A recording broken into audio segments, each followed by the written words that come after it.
Video కూడా తిందమ్మా. బంధువులందరికీ కూడా వినాయక చవితి శుభాకాంక్షలు తెలియజేస్తూ,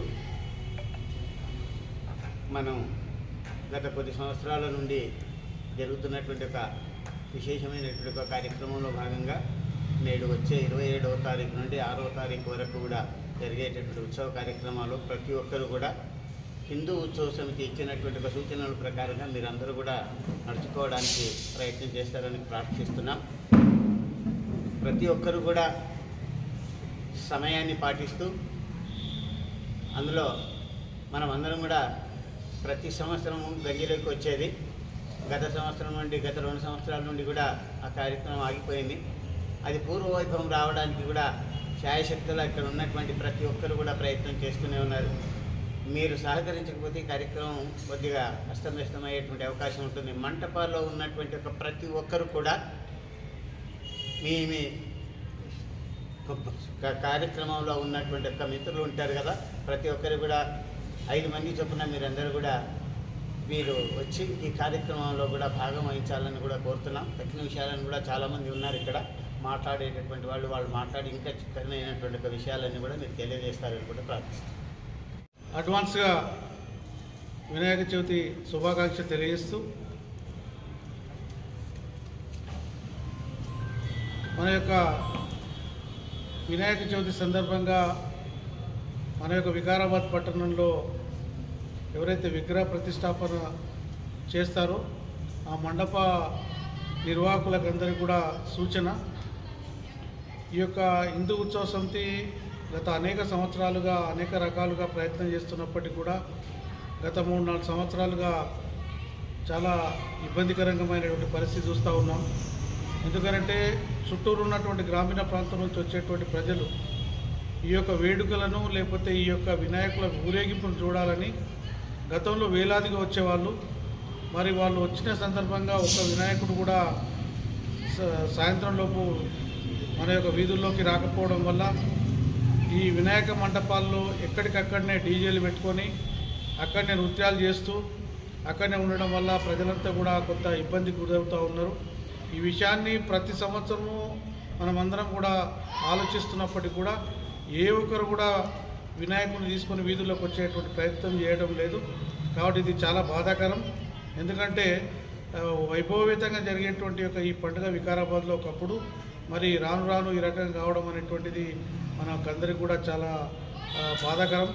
కానీ ఇప్పటికైనా ఎవరైతే వినాయక మంటప నిర్వాహకులు ఉంటారో ఖచ్చితంగా హిందూ ఉత్సవ సమితి చెప్పేటువంటి సూచనల మేరకు, అంటే హిందూ ఉత్సవ సమితి అనేటువంటిది వినాయక మండపాలపైన ఆధిపత్యం అని కాకుండా ఒక క్రమ పద్ధతిగా ఒక సాంప్రదాయబద్ధంగా మనమందరం కూడా వేడుకలను కలిసిమెలిసి నిర్వహించుకోవడానికి ఒక హిందూ ఉత్సవ సమితి ప్రయత్నిస్తుంది తప్ప ఇంకా వేరే ఆలోచన లేదు. కాబట్టి అందరూ కూడా సహకరించి ఈ యొక్క కార్యక్రమాన్ని ముందుకు తీసుకుపోయే విధంగా మనం ప్రయత్నం చేయాలా. మనము ముఖ్యంగా తీసుకున్నట్లయితే తాండూరులో చాలా పెద్ద ఎత్తున వాళ్ళు 5 రోజులు చేసినప్పటికీ కూడా చాలా పెద్ద ఎత్తున వాళ్ళు ఆ కార్యక్రమాన్ని నిర్వహిస్తారు. అక్కడ ఉన్నటువంటి ప్రజాప్రతినిధులు కానీ స్థానిక ఎమ్మెల్యే కానీ గతంలో ఎవరున్నప్పటికీ కూడా చాలా పెద్ద ఎత్తున సహకరిస్తారు. కానీ ఇక్కడికి వచ్చే వరకు ఇక్కడ ప్రాతినిధ్యం వహిస్తున్నటువంటి ఒక శాసనసభ్యులు కానీ లేకపోతే ప్రజాప్రతినిధులు కానీ ఆ తాండూరు లెవెల్లో రకంగా మాత్రం సహకారం అనేటువంటిది అందియడం లేదనేటువంటిది వాస్తవము. ఇది ఏదో కొద్దిమంది మొక్కుబడిగా 2-3 నిర్వహిస్తున్నారు కాబట్టి ఏదో నామకే వస్తే నడవనేటువంటి ఒక ప్రయత్నం ఏదైతుందో ఇది మంచి పద్ధతి కాదు. అందరం కలిసి పనిచేయాల్సిన అవసరం ఉంది. ఏదైతే ఉత్సవ వేదిక వద్ద కూడా ఈ కార్యక్రమంలో పాల్గొంటున్న వాళ్ళు కూడా ఆ టైంకి వస్తే ఎవరు కూడా ఆ వేదికకు రాకపోవడం అనేటువంటి బాధాకరం. రాజకీయ అవసరాల కోసం అన్ని మండపాలు తిరిగినప్పటికీ లేదా రాజకీయ వేదికల మీద ఉండడం తప్ప ఒక హిందూ ఉత్సవ సమితి అని చెప్పి ఆ వేదిక మీద వచ్చి కూర్చోవడానికి కూడా నామోషి ఫీల్ అవుతున్నప్పుడు ఏ రకంగా ఇది ముందుకు తీసుకుపోతామో మనకు అర్థం కావడం లేదు. కాబట్టి ఇవన్నిటినీ కూడా ఒక్కసారి పక్కన పెట్టి మళ్ళొకసారి, ఎందుకంటే వికారాబాద్ జిల్లా కేంద్రంగా ఒక విద్యా కేంద్రంగా ఉన్నది కాబట్టి జిల్లా హెడ్ క్వార్టర్లో జరుగుతున్నప్పుడు మిగతా కాన్స్టిట్యూన్సీలన్నీ కూడా మన వైపు చూసే విధంగా దీన్ని చాలా భవ్యంగా నిర్వహించాల్సిన బాధ్యత మన మీద ఉంటుంది. కాబట్టి ఇది అందరూ సహకరిస్తేనే అవుతుంది. కాబట్టి ఆ దిశగా ఏదైతే ప్రధాన అర్చకులు చెప్పిన విధంగా ఏదైతే మరి మండపాల నిర్వాహకుల కోసం కానీ లేకపోతే అన్ని ప్రభుత్వ రంగ సంస్థలు ఏవైతే ఉన్నాయో విద్యుత్తు కానీ లేకపోతే R&B మున్సిపల్ లేకపోతే మెడికల్ లేదా పోలీస్ సిబ్బంది అన్ని సిబ్బందులతోటి ఏ రకంగా అయితే మీటింగ్ నిర్వహిస్తామో వాళ్ళందరితో కూడా కోఆర్డినేషన్ చేసుకొని ఈ యొక్క కార్యక్రమాన్ని చేయడానికి మనం అందరం కూడా కలిసికట్టుగా పనిచేస్తారని కోరుకుంటూ వారు చెప్పినట్టు మరొకసారి ఏదైతే 31వ తారీఖు మండప నిర్వాహకులు ఎవరైతే ఉన్నారో వారందరూ కూడా ఈ యొక్క రామ మందిరంలో జరిగేటువంటి సమావేశానికి అందరికి రావాల్సిందిగా హిందూ ఉత్సవ సమితి నుంచి ఆహ్వానం పలుకుతున్నాం. భారత్ మాతాకి జై. హిందూ బంధువులందరికీ నమస్కారం. ముందుగా రాబోయే వినాయక చవితి శుభాకాంక్షలు. ప్రతి సంవత్సరంలాగే హిందూ ఉత్సవ సమితి ఆధ్వర్యంలో వికారాబాద్ పట్టణంలో వినాయక మండపాలు ఏర్పడతాయి.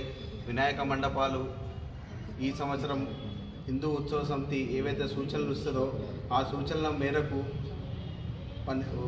మేరకు ఉదయమే 3 నుంచి 4 గంటల లోపల నిమజ్జనం రోజు ఊరేగింపుగా రావాలి. ఎందుకంటే చాలామంది గ్రామాలకించి అన్న చెప్పినట్టు గ్రామాలకించి వచ్చిన వాళ్ళంతా చాలా ఇబ్బందికర పరిస్థితులు వినాయకుడు రాలేకపోతున్నాయి. రాత్రి 12, 1, 2 అవుతున్నది. కావున వీళ్ళంత తొందరగా వచ్చి వినాయక నిమజ్జనాన్ని ఊరేగింపుని బ్రహ్మాండంగా చేయాలి వికారాబాద్ నగరంలో అని చెప్పి హిందూ ఉత్సవ సమితి ఏదైతే సూచన ఇచ్చిందో ఆ సూచన ప్రకారంగా అన్ని మండపాల వాళ్ళు తొందరగా వచ్చి అదేవిధంగా ఏదైతే 31వ తారీఖు ఆదివారం నాడు సాయంకాలం రామ మందిరంలో సమావేశం ఉందో అన్ని మండపాల వారు రావాలని చెప్పి హిందూ ఉత్సవ సమితి తరఫున ఆహ్వానం తెలుపుతున్నాము. జై హింద్, జై శ్రీరామ్. రాబోయే 20వ తారీఖు వినాయక చవితి వస్తుండటంతో ముఖ్యంగా అందరూ కూడా హిందూ బంధువులందరూ కూడా వినాయక చవితి శుభాకాంక్షలు తెలియజేసుకుంటూ వినాయక నిమజ్జన కార్యక్రమంలో భాగంగా ప్రతి సంవత్సరం కూడా ఉత్సవ సమితి ఆధ్వర్యంలో ఉత్సవ కమిటీ ఆధ్వర్యంలో కూడా మీటింగ్లు పెట్టడం జరిగింది. చాలాసార్లు కూడా విన్నవించినాం, కోరినాం కూడా. అన్ని మండపాల దగ్గర తిరిగి కూడా అందరినీ మమేకం చేసి మీటింగ్లు పెట్టి 2 గంటల వరకు న్యూ గాంధీగంజ్లో పట్ల ఆవరణలోకి వినాయకులందరినీ కూడా రావాలని చెప్పి కూడా కోరడం జరిగింది. అక్కడ సాంస్కృతిక కార్యక్రమాలు కూడా బ్రహ్మాండంగా జరుగుతుంది. ఇంతకుముందు మాధవరెడ్డి గారు చెప్పినట్టు వాస్తవం కూడా పల్లెటూరు నుంచి వేలాది మందిగా వస్తుంది. ఎందుకంటే ఇది ఒక పండుగ వాతావరణం వికారాబాద్లో బ్రహ్మాండంగా జరుగుతుంది అనేది అందరు కూడా పల్లెటూరులో వచ్చి చాలాసేపు కూర్చొని ఒక ఉత్సవ వినాయక నిమజ్జన కార్యక్రమం తిలకించిపోతుంది.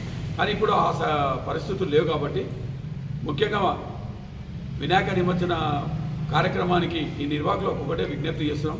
దయచేసి మీ అందరు కూడా ఉత్సవ కమిటీ ఏవైతే నియమ నిబంధనలు పెడుతున్నారో దయచేసి అవి పాటించుకుంటూ మీరందరూ కూడా రోడ్లపైకి కనీసం 3 గంటల వరకన్నా మీరు రోడ్ల మీదకి వచ్చి న్యూ గాంధీగంజ్ ఆర్డర్ వస్తే బ్రహ్మాండమైన కార్యక్రమాలు మనం చేసుకుంటాం కాబట్టి దాన్ని దృష్టిలో పెట్టుకొని ప్రతి ఒక్కరు కూడా దాంట్లో పాల్గొని విజయవంతం చేయాలి. ముఖ్యంగా గతంలో మీటింగ్ పెట్టినప్పుడు అందరూ కూడా ఏమన్నారంటే మాకు డీజే పర్మిషన్ ఇస్తే మేము అందరూ కూడా బ్రహ్మాండంగా కార్యక్రమాలు చేస్తాం, పాల్గొంటామని కూడా చెప్పారు. దానికి స్పందిస్తూ మన గౌరవ స్పీకర్ గడ్డం ప్రసాద్ కుమార్ గారు పర్మిషన్ కూడా ఇప్పించడం జరిగింది, డీజే పర్మిషన్. కాబట్టి దానిలో దృష్టిలో పెట్టుకోవాలి. మొన్న కూడా చెప్పినాం మేము ఎస్పీ గారు కూడా పోలీస్ కమిటీ లోపల డీజే పర్మిషన్ అడిగితే ఆయన కొన్ని కారణాల వల్ల పర్మిషన్ కూడా ఆలోచిస్తున్నాడు. తర్వాత లాస్ట్ ఒకటే మాట చెప్పింది ఏంటంటే మేము కూడా ఆలోచన కాదు ఇస్తాం, కానీ దాని వాల్యూమ్ తక్కువ చేసుకొని మీరు చేసుకుంటే బాగుంటుంది, లేకపోతే ఇతరులు కూడా ఇబ్బంది కూడా కలుగుతుందని చెప్పడం జరిగింది. మళ్ళీ ఈ 31వ తారీఖు కూడా గౌరవ స్పీకర్ గారు కూడా ఈ మీటింగ్కు రావాలని చెప్పి కూడా ఉత్సవ కమిటీ నుంచి కూడా వాళ్ళు పిలిపిస్తారు. వాళ్ళు ఫోన్లో మాట్లాడి పిలిపించడం జరుగుతుంది. వారు కూడా ఈ కార్యక్రమాన్ని విజయవంతం చేయాలని చెప్పి గతంలో కూడా చెప్పడం జరిగింది. అందరి పార్టీ కార్యకర్తలు కూడా ప్రజాప్రతినిధులు కూడా పాల్గొని మరి 31వ తారీఖు జరిగే మీటింగ్ను సక్సెస్ చేయాలి, విజయవంతం చేయాలి. రాబోయే కాలంలో వికారాబాద్ మళ్ళీ పూర్వవైభవం తీసుకురావాలని చెప్పి మీ అందరూ కూడా హిందూ బంధువులకు కోరడం జరిగింది.